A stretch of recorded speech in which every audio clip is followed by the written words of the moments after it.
तभी कुछ लिख पाता है। और जो अव्ययी भाव है वो मनुष्य को सीधे ईश्वर से और ईश्वर के साथ उस जनमानस से जोड़ता है जो कुछ सोचता है, समझता है।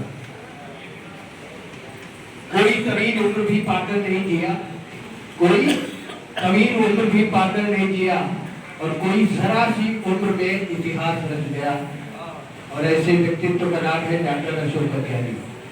बहुत सारी शुभकामनाओं के साथ आज के इस कार्यक्रम के सम्मानीय अध्यक्ष महोदय को मैं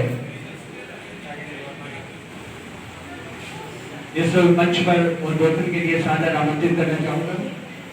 मैं विनम्र निवेदन करना चाहूंगा कि वे आए और आज के इस कार्यक्रम में अपना अध्यक्षीय उद्बोधन प्रदान करने की कृपा करें। श्री राजेंद्र वर्मा।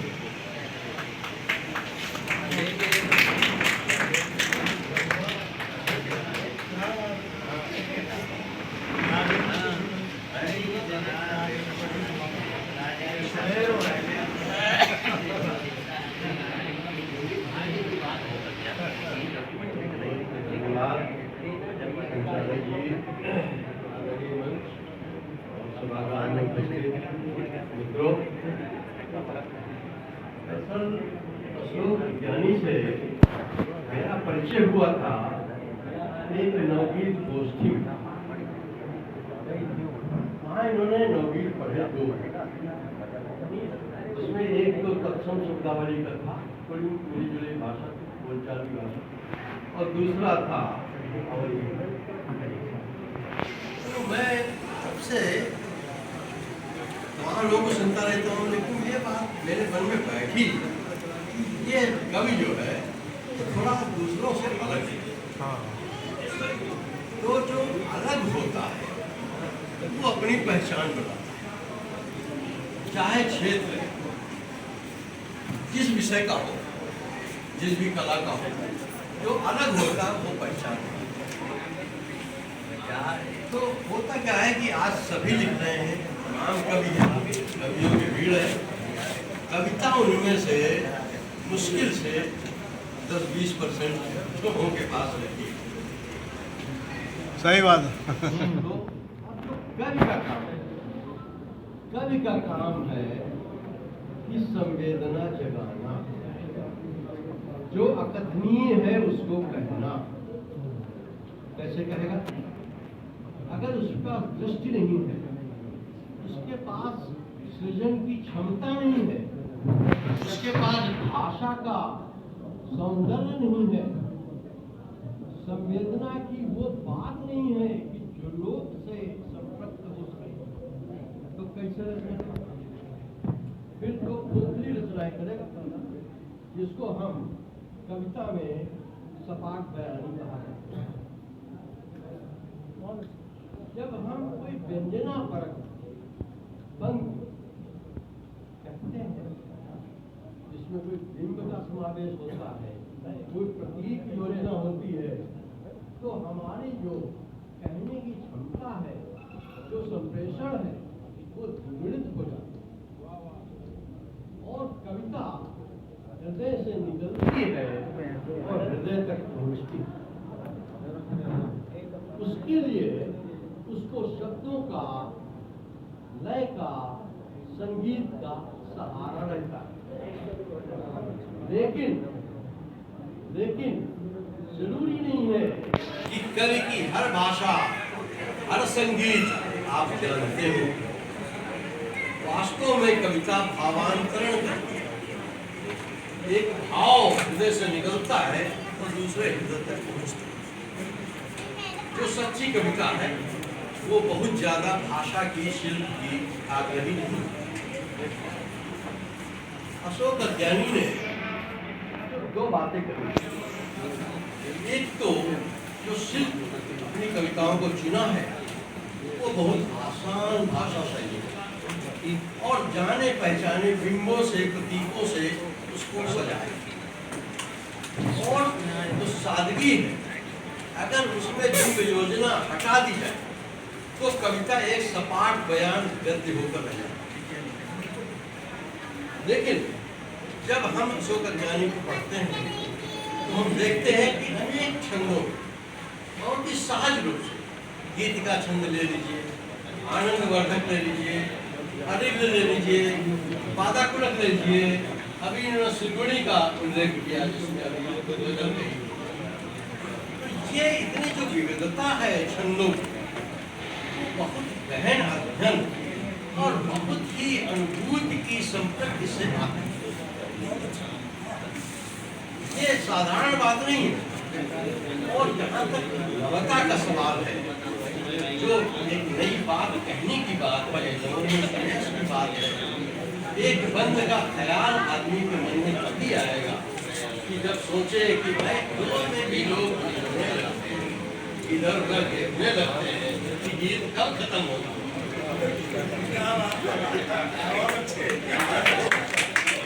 वो है कि जैसे हाइकू को उल्लेख हुआ, हमारे ने चर्चा की। हाइकू बहुत छोटा शब्द और सिर्फ 17 वर्णों का है अक्षर, 5, 7, 5, 3 पंक्तियां हैं, तीनों अलग भी हो सकती हैं और एक भी हो सकती है मिलकर, लेकिन वो भाव कुछ तो हाइकू दरअसल क्या है, दृश्य कविता जो भाव को, कोई अनुभूति को प्रस्तुत करता, तो वो सबसे कठिन कविता। छोटी कविता की अगर बात की जाए, जैसा कि अभी उल्लेख किया कि छोटी कविता करना बहुत कठिन, कविता करना ही कठिन है और छोटी कविता करना और कठिन है, क्योंकि छोटी कविता में अनावश्यक शब्द संप्रेषण की छूट आपको नहीं है। आप बहुत लंबे चौड़े बातें नहीं, छोटी बहर में गजल कहना इसीलिए चुनौतीपूर्ण मानते हैं। लंबी बहर में तो कर लेंगे क्योंकि बढ़ती शब्द आपको मिलेंगे, उपलब्ध रहेंगे। छोटी बहर में कैसे कहेंगे? 2 फाइला तो ले लीजिए, उसमें बात। इसीलिए उसका छंद का नाम भी हिंदी छंदों में उसका नाम मनोरम। 2 फाइला तो जो होते हैं, फाइला तो मनोरम।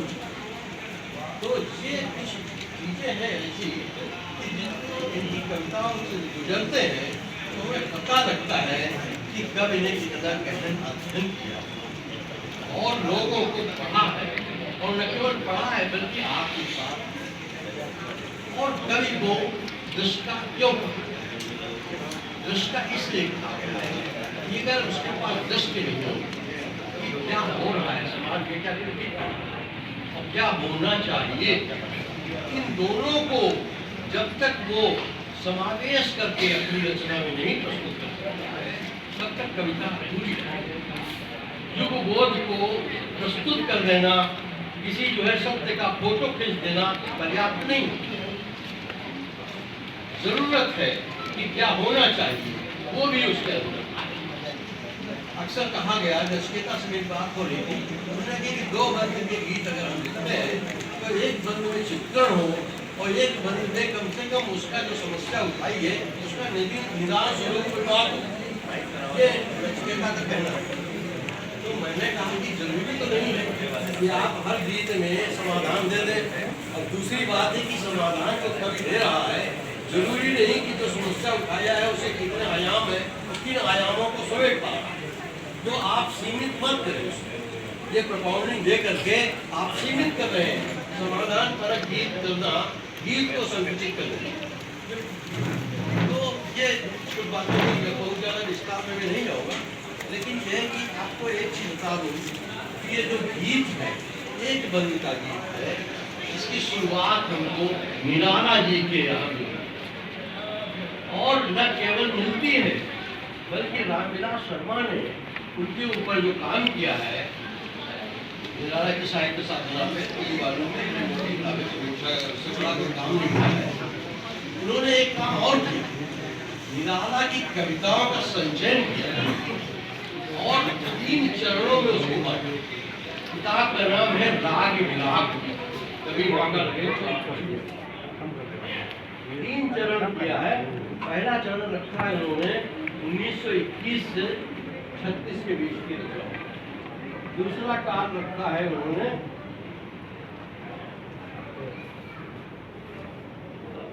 1937 से 46 और तीसरा चरण रखा है 1950 से 61।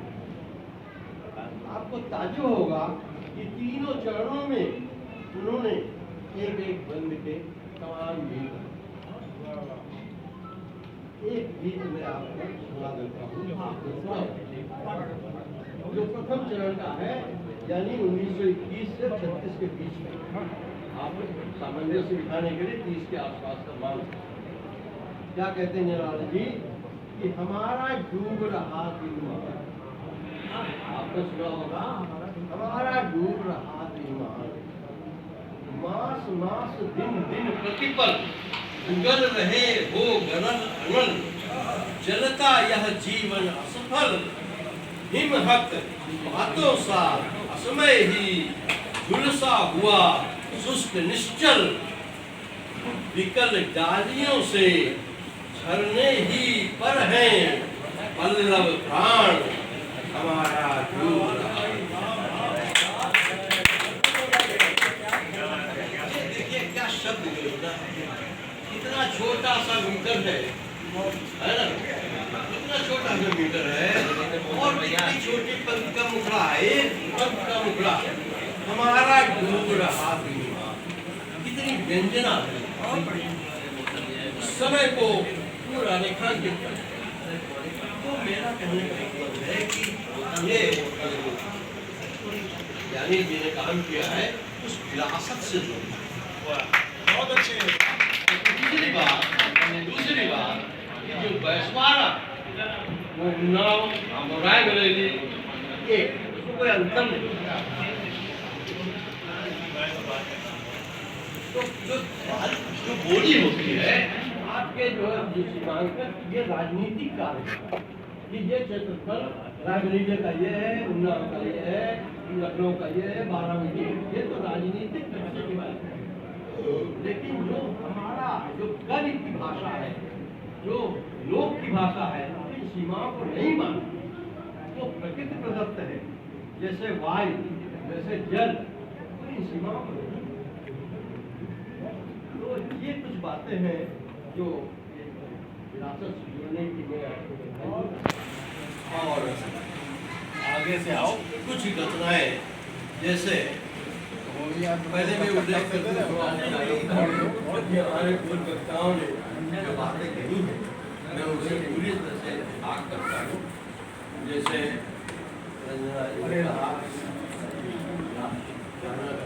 गीत गाया धीरे धीरे क्या है बदल रहे हैं।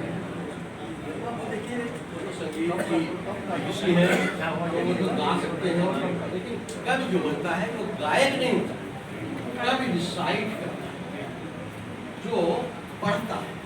कैसे पढ़ता है कि बदल धीरे धीरे बदल रहे हैं, तो वो कैसे बदल रहे हैं उसका चित्रण आगे किया है, और उसमें चिंता दिखाई है कि जो संस्कृति है, अपनी संस्कृति है, वो विकास के नाम पर कैसे आप संस्कृत जो है कब्जा करते हैं।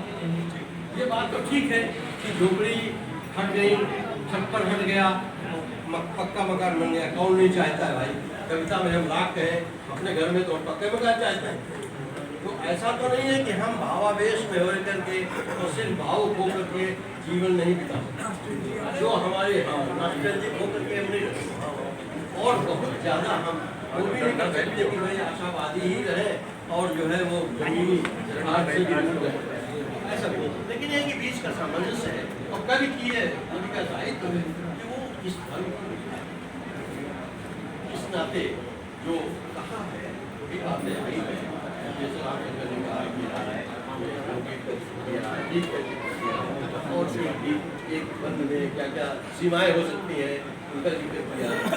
ये है कि सीमाएं तो देखिए, जब आप आलोचना करते हैं किसी व्यक्ति की, किसी रचना की, तो आलोचना में कई बातें आती हैं, और कुछ तो ऐसी बातें आती हैं जो प्रकृति प्रदत्त रहती हैं कमियां, आप उसको पूरी नहीं कर सकते, तो वो आलोचना का अंग है, उससे कोई फर्क नहीं। वो एक सत्य का एक पहलू, जैसे सिक्के के दो पहलू, सत्य का एक आदरणीय त्रिवेदी जी ने अमर और अवधि का जिक्र किया, उसमें इनके योगदान को रेखांकित किया, बखूबी किया, और करना भी चाहिए।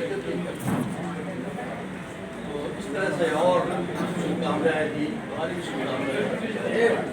मेरी एक आपसे अपेक्षा है कि भाषा के मामले में थोड़ा और गहनता से काम करें। अगर अवधि है तो फिर अवधि दिखे, दिखने में लगे, तत्सम ना घुसे उसके अंदर, क्योंकि तत्सम घुसने में यही होता है। शहर का आदमी काफी बनते गया, वो ताप रहा है कौड़ा, वो अपनी बातें बता रहा है, और कौड़े वाले भी बता रहे हैं, ये तो गाल में होगा। ये थोड़ा सा मैं चाहूँगा वो दोनों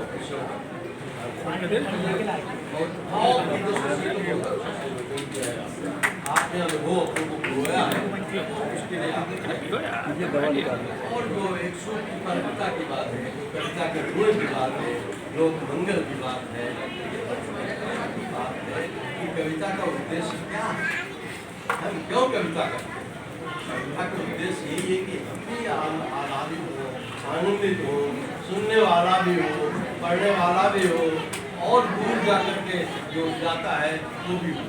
यानी पूरे जो समाज का जो वर्ग है इस रूप में भी जुड़ा है, लेखक के रूप में, कवि के रूप में, श्रोता के रूप में, प्रसारक के रूप में, वो उससे दामोदी तो ये सब कुछ बातें थी।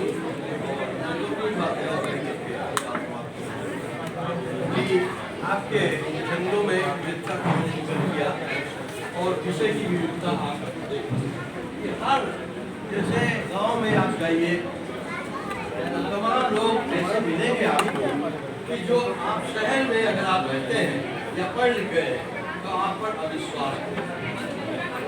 सबसे बड़ा संकट ये है कि आदमी आदमी के बीच विश्वास जो है वो घटता है। ये सब स्वाभाविक संकट।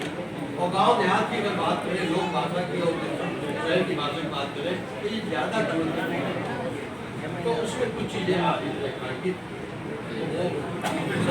बात है बदलाव और संस्कृति की बात करने के लिए। और क्योंकि गीत ऐसे है कि जो रेखांकित होने की मांग करते हैं कि जैसे मान लीजिए कि आधुनिकता की बनती नील गायें वह महाती संस्कृति को जन्म जाए, ध्यान रखना। जो ध्यान रखना है ना, ये कवि का जो आग्रह है, ये मुखड़े को अपने आप को कविता में बदलना। उसके बाद उसके समर्थन में अंतरा आ रहा है कि योजनाएं तो बहुत सबने करी हैं, खेत की मजबूरियां किसने पढ़ी हैं, तो बोलने पर वक्त का पहला क्या है, देवनिया इस बात पर कितनी चलती, दर्द को उकसा रही है कुछ दवाएं, दर्द को उकसा रही है कुछ दवाएं, मर न जाए आपसी संवेदनाएं। जो कवि की चिंता है ये आपसी संवेदना न मर जाए, वो जो फोकस है कविता की संवेदना को बचाए रखने की बात करता है, जो सबसे बड़ा संकट है भाषा। तो इस मामले में मैं अशोक जी को बधाई देता हूँ और मैंने तो बहुत कुछ समय काफी हो गया है, फिर कभी हम लोग बैठेंगे तो इस किताब पर बहुत बहुत धन्यवाद।